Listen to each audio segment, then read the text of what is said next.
Ciao a tutti! In questi giorni, come rappresentante della comunità di Baldenic e comitato di quartiere, abbiamo deciso di approfondire la questione relativa alla bonifica dell'ex area Agip di via Vittorio Veneto, area oggi interessata dal PUA, piano urbanistico attuativo. Abbiamo ritenuto doveroso farlo perché stiamo parlando di un sito dove per anni è stata presente una stazione di servizio carburanti e perché gli stessi documenti della valutazione ambientale strategica regionale evidenziano la necessità di ulteriori verifiche ambientali su suolo e sottosuolo. Per questo motivo abbiamo inviato ad ARPAV una prima PEC. L'abbiamo inoltrata anche al Comune di Belluno, alla Provincia, alla Regione Veneto e alla Procura della Repubblica, chiedendo dei chiarimenti precisi sulla procedura di bonifica e sulla documentazione ambientale relativa a quell'area. Nella nostra richiesta abbiamo evidenziato come durante l'assemblea frazionale di Baldenic fossero emerse importanti criticità documentali. In particolare risultavano mancanti elementi fondamentali come il nominativo completo del soggetto che avrebbe autocertificato la bonifica, il documento di identità del dichiarante, i certificati delle analisi chimiche del suolo, la documentazione relativa allo smaltimento dei rifiuti speciali, i verbali completi dei sopralluoghi effettuati durante la bonifica.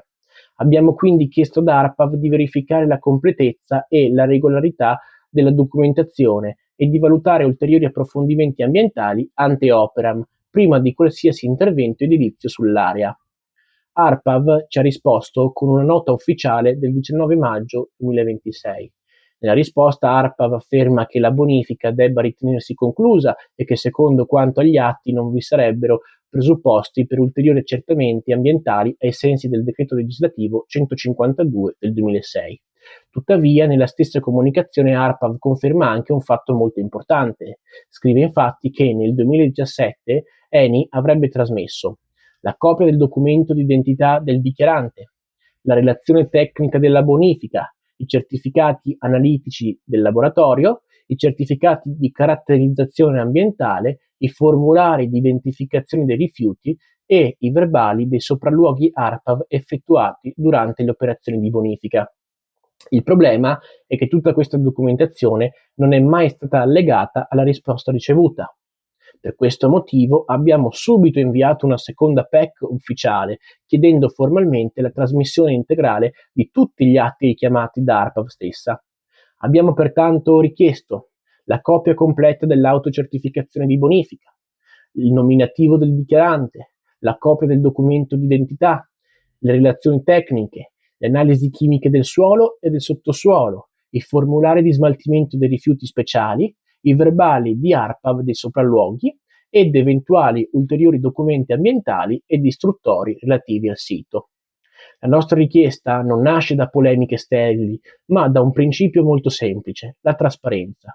Se la bonifica è stata fatta correttamente, allora non può che esserci soddisfazione da parte di tutti e la questione ambientale, per quanto concerne il fatto in analisi, si chiude definitivamente.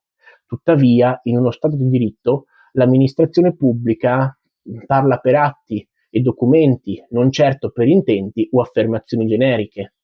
Nella lettera inviata da ARPAV si chiedevano infatti dei documenti ben precisi, gli estremi identificativi del soggetto che ha sottoscritto l'autocertificazione di bonifica, i formulari FIR relativi allo smaltimento dei rifiuti speciali e le analisi chimiche del suolo e del sottosuolo. Documentazione che, pur essendo richiamata nella risposta ufficiale di ARPAV, non è stata tuttavia trasmessa o allegata.